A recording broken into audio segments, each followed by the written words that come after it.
بسم اللہ والصلاۃ والسلام علی رسول الکریم۔ آپ نے سوال پوچھا ہے کہ کیا عورتیں نماز جنازہ میں شرکت کر سکتی ہیں؟ تو خصوصی طور پر نماز جنازہ میں شرکت کے لیے عورتوں کا گھر سے باہر نکلنا یہ مکروہ ہے اور ناپسندیدہ عمل ہے شریعت کی نگاہ میں۔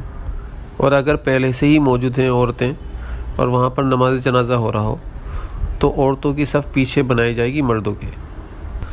اور اسی طریقے سے اگر جو موجودہ نماز جنازہ ہوا جس میں عورتیں مردوں کے ساتھ شریک ہوئیں وہ جائز عمل نہیں ہے بلکہ حرام عمل ہے۔ عورتوں کا مردوں کے ساتھ کھڑا ہونا ویسے ہی صحیح نہیں ہے، درست نہیں ہے، اور پھر نماز کے اندر کھڑا ہونا یہ کیسے جائز ہو سکتا ہے؟ بس اللہ کی ذات سے پناہ مانگنا چاہیے اور اللہ تعالیٰ کی ذات سے حضور اکرم صلی اللہ علیہ وسلم کے بتائے ہوئے طریقے کے اوپر عمل مانگنا چاہیے۔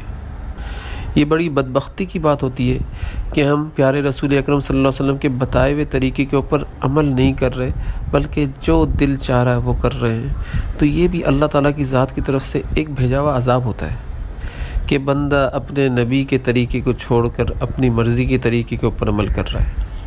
اور دونوں میں فرق یہ ہے کہ نبی کے طریقے کے اندر اللہ کی رضا شامل ہوتی ہے اور اپنے مرضی کے طریقے کے اندر اللہ کا غضب شامل ہوتا ہے۔ اب فیصلہ آپ خود کر لیں۔ واللہ اعلم بالصواب۔